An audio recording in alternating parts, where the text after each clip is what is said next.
around the corner, Seattle Seahawks have the second most draft capital in this draft. 10 picks total. They got 2 in the first, 2 in the second.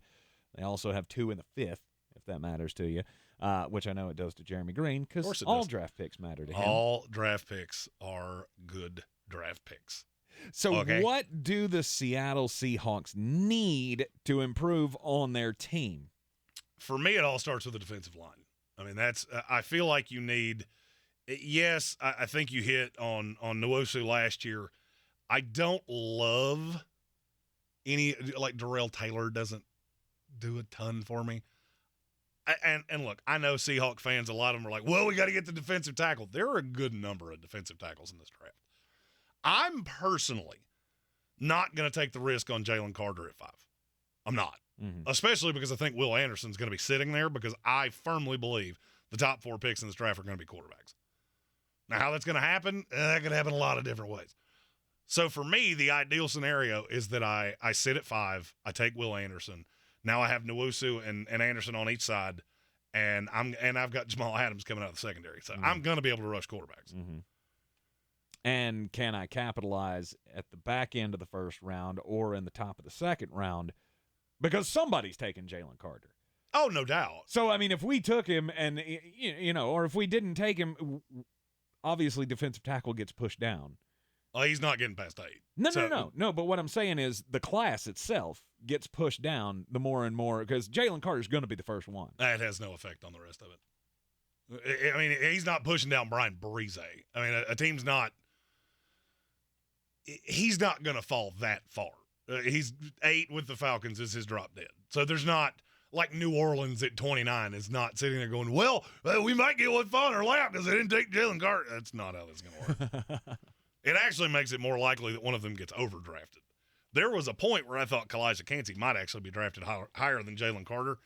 But now we've almost got to the point where it's not that the issues have been resolved. It's been legislated. I don't think it's going to get worse than where we're already at. I mean, I've heard this compared to Warren Sapp, which is ironic because these two went to the same high school, and how he fell because things came out leading up to the draft that he had a marijuana problem, which, it's ironic now that I just said that out loud. Could you ever imagine a player falling in the NFL draft today because they have a marijuana problem? Like Laramie Tunsil, he fell a few spots because there was a gas mask video. The video is why he fell, not the recreationals. Sorry, that's one of my saddest days as a Jets fan. We'll take Kyle Brady. Ugh, I can't say that. Ugh, oh God, it still makes me mad. It's been 30 years ago. Yeah. So for me, the biggest question is what happens if Will Anderson, like Arizona gets stuck at 3 and they have to take a guy and they take Will Anderson. I tend to believe that if that scenario played out, they would have a really realistic conversation between Tyree Wilson and Jalen Carter, and I think they would land on Tyree Wilson.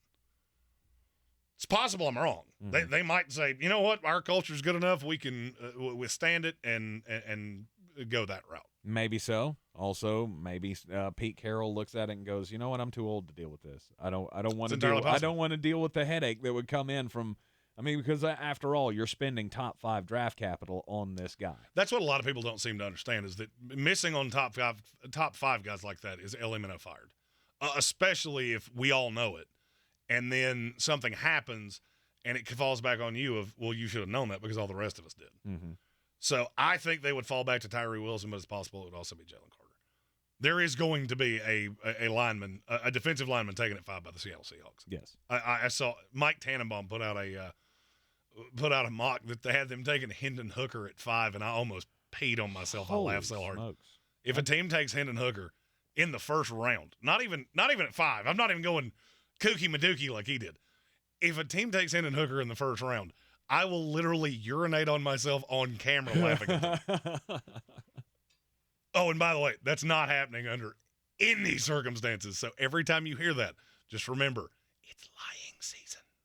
So it's a defensive lineman of some kind, whether it be the edge rusher or Jalen Carter or, edge rusher or Jalen Carter. Yes. So at number 20.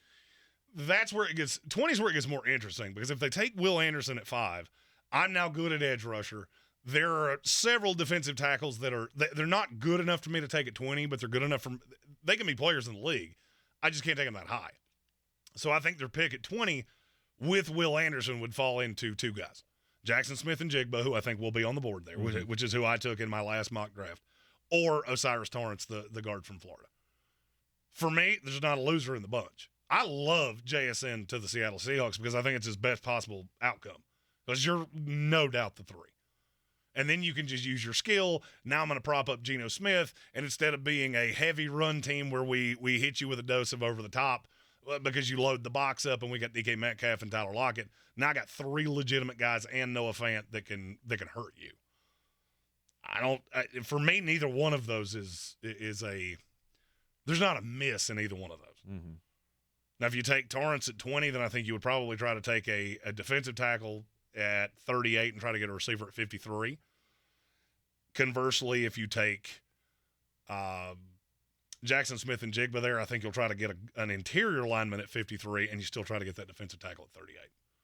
And there's a slew of them, whether it's Brian Breeze, Kalijah Cansey, Keanu Benton. There are a lot of guys that you can get that are, yes, they're different grades, but they don't vary a ton. I'll be honest with you, I've gone down the rabbit hole every different way possible. I don't love how Seattle's draft classes look when they take Jalen Carter at 5. I think you're missing on the premier pass rusher. But I don't like Jalen Carter as much as I like Will Anderson. Right. The production, you had 6 sacks in your career. So it's hard for me to do that with a defensive tackle when I'm comparing you to Quinnen Williams and guys like that just had a much deeper. I mean, yes, the film is good, and I think it'll be very good in this league. If you're telling me it's one against the other, it's not really all that close for me. It's all hands down Will Anderson. No doubt. For me. Yep. Other things that they need to address over the course of the weekend, I think you're going to want another corner. The fact that you brought back Bobby Wagner pushes linebacker down to a lesser need. I still think it's a need, but I'm not sure it's as pressing as it was. I mean, you want one for the long term because Bobby Wagner's got a year, maybe 2, before you start to see the decline. I mean, he can play for a while, but do you really think he's going to be in Seattle for the next 2 or 3 years? Because I don't. Probably not. I also think that's the funniest reunion I've ever seen. We hate each other. 1 year later, we love each other again. All right, there it is. Seattle Seahawks needs for the 2023 NFL Draft. They got 10 picks in the draft. There's also one other thing that I do want to address with Seattle. Okay.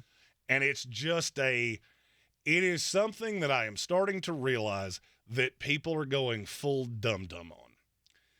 There are, to me, 4 high-level quarterbacks in this class. Then there are 2 more that are good, not great. And they're both older. Not really, I'm not going to say developmental prospects, but I think in time they could both start.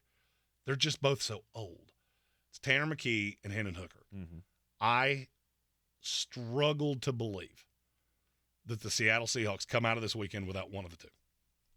And they'll have to spend a, what, 4?